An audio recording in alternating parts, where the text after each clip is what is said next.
وابتدى المشوار حبايبي. شلونكم؟ شلون اخباركم؟ ان شاء الله بخير، وان شاء الله صيام مبارك عليكم.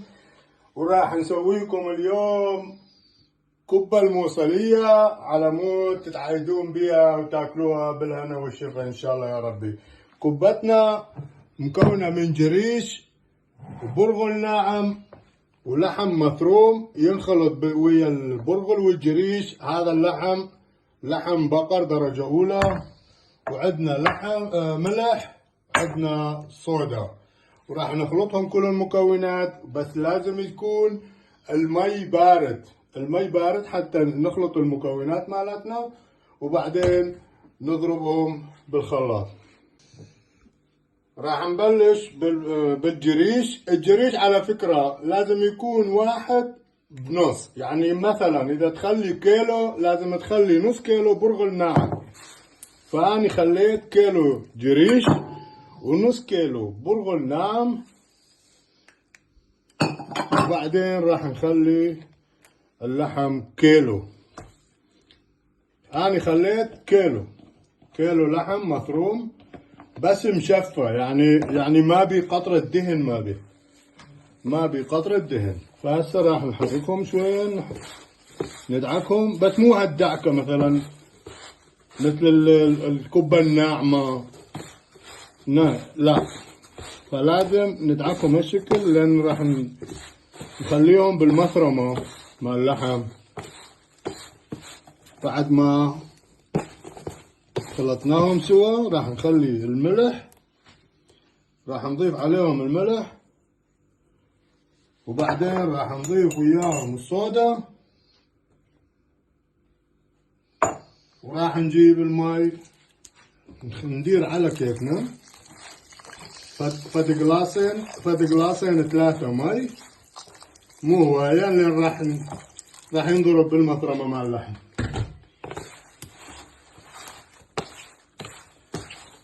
هالشكل كلش كافي. راح ندعكهم. شو راح يجي مثل اللوز يجي.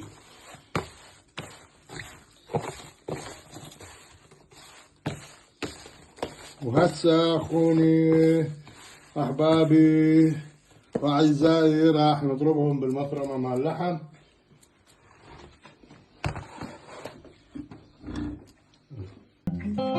وراح نبلش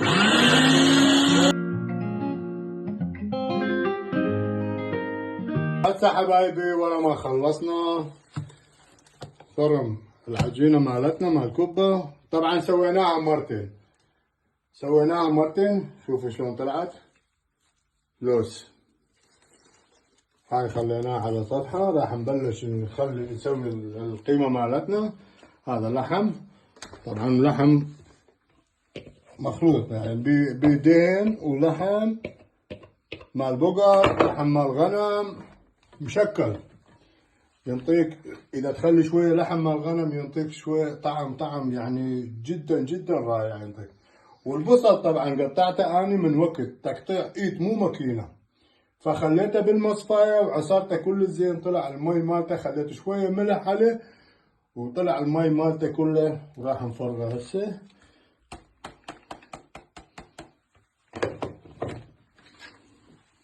وراح نضيف السبع بهارات مال كبة.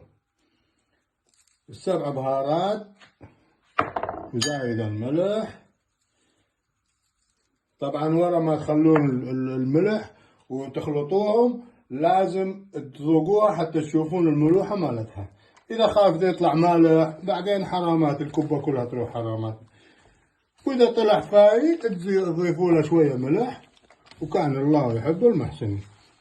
فهسه راح ندعك الجسم القيمة مالتنا. مو ندعكها مثل الكباب، لا، هالشكل. ها على راحتكم، على راحتكم كلش. حتى لا تنعجن، حتى وقت ما تخلي الحشي القيمة تخليها على الكبة تقدر تفتحها براحتك، مو مثل القيمة، تصير مثل القيمة بعدين إذا تندعك. فاحنا راح نسويها شكل على كيفنا بهاي الطريقة. هسه حبايبي راح نبلش بأول وحدة. كيف تريدون شوية نبللها بالمي ونقول يا الله نفتحها بشكل شوية وبعدين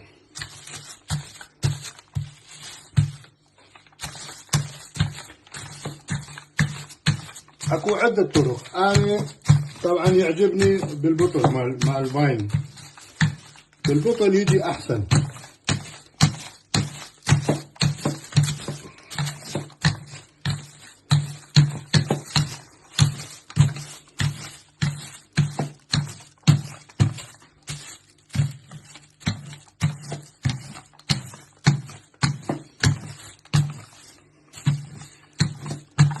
وشلون راح تعرف مثلا اذا عندك ضوء مثلا مع الشمس تشوفه على الضوء مع الشمس، واذا عندك جلوب تشوفه على جلوب.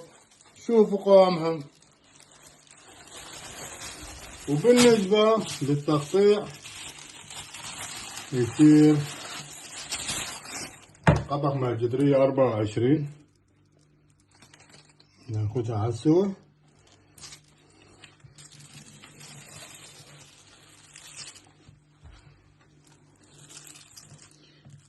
وكلهم راح يصيرون بهاي الطريقة. هذا أول وحدة.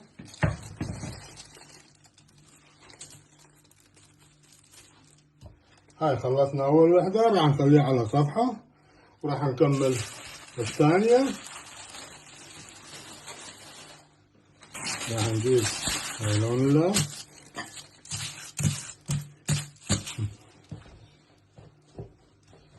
مو مشكلة، هي تاخذون عجينة هواية مو مشكلة، تنقطع بالقفق مال الجدرية.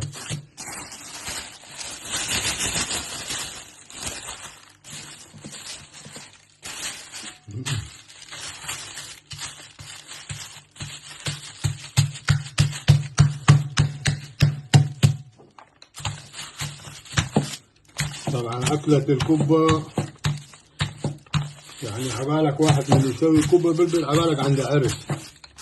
واكو شوية عالم يتعاجزون من الكبة، بس شغلتها كل سهلة، شغلتها كل سهلة.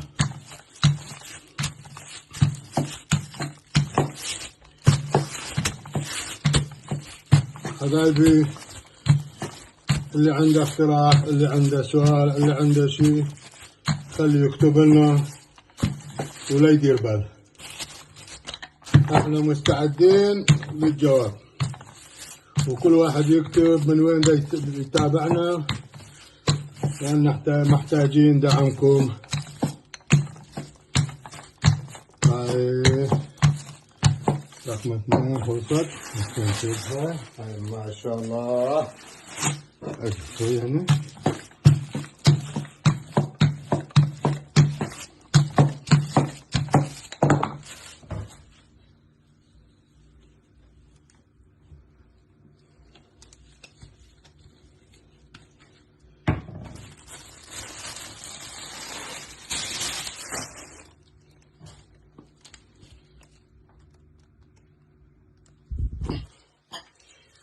هذه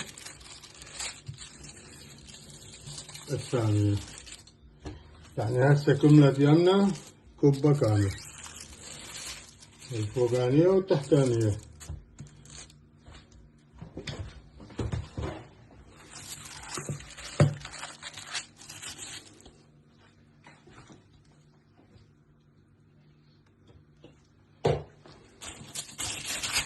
هسه هاي راح نعوفها نخليها، راح نجي نحشي الكبة مالتنا. دائما الأصبع تصير هنا حتى نترك مجال شي أصبع، يعني شي سنتين. شلوني وياكم بالكبة. هاي الكبة المصلاوية.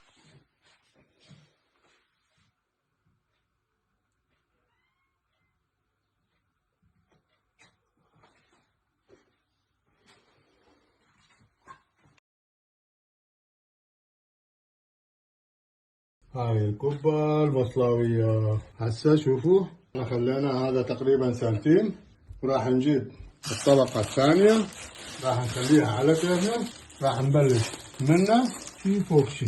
بس اهم شي من تبلشون بلشوا من هاي الجهة وظلوا دوسوا على هاي السطح، دوسوا هالشكل على مود الهواء مال الكبة كله يطلع. دوس كل شي ما عليه، الله وكيلك اذا تضربها بالحي ترجع عليك. احنا هالشكل شوف شوفوا حبايبي، اذا تحسون اكو هواء بيها كله لازم يطلع الهواء مالتها. ورا ما نخلص تقدرون بهذا العود مال اسنان. شوفوا حبايبي نقلبها. هاي الكبة مالتنا كملت ما شاء الله، الكبة كملت، بس يراد لها واحد يجي يطبخ وياكل. هذا الشيز راح نخليه اخر شي حتى نقدر بهالمكان.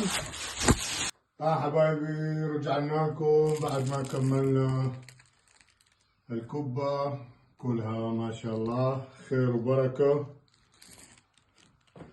هاي الكمية قلنا كيلو جريش، كيلو جريش ونص كيلو برغل ناعم وكيلو لحم مفروم. هاي الكمية طلعتنا ما شاء الله، طلعوا تقريبا 11 كوباية. وهسه راح نبلش نسلق اول كوباية ونجربها ونشوف الطعم، وشلون ما قلنا والله تضربها بالعايد وترجع لك. الف عافية. هسه بعد ما فار الماي حبايبي راح نخلي شوية صودا، شوية صودا مو هاي.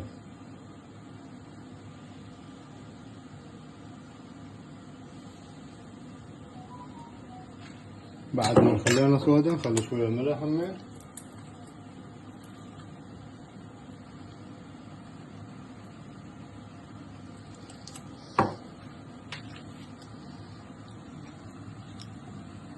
هسه راح نخلي الكبة مالتنا. يا الله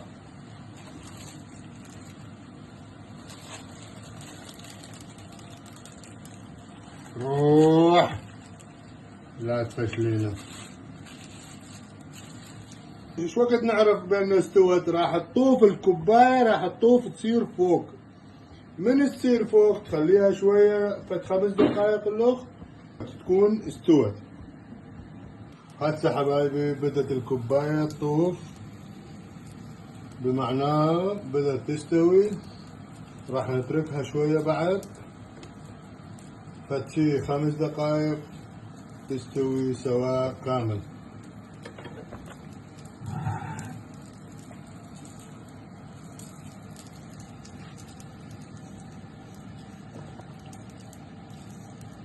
اكيد هاي يعني احنا سوينا وحدة بس ان شاء الله ننزل فيديو. لا عندي جدرية كبيرة اقدر اسلك تقريبا 4 سوا، 4 كوبايات اسلقهم سوا. نعوف شوية فور مالت اللوخ 3-4 دقايق اللوخ تستوي ونشوفها.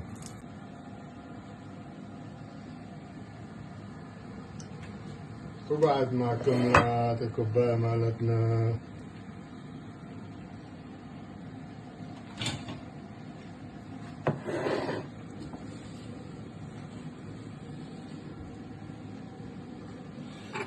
هسه راح نجي ونجرب. بس والله بعدها حارة.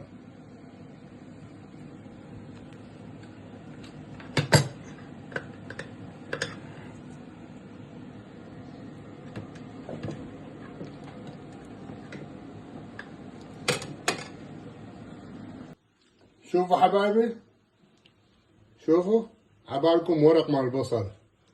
هاي الكبة المصلاوية درجة أولى. وهسه راح نجرب.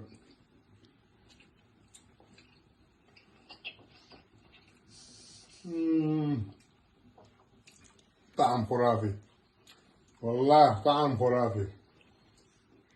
جربوها هاي الكبة ونفس المقادير ونفس التوابل وراح تدعولي. اكو هواية عالم يخلون بيها قشمش، يخلون بيها جوز، فكل من حسب الرغبة مالته. فاحنا متعلمين عليها لحم وبصل فقط. جربوها وتدعولي. ألف عافية.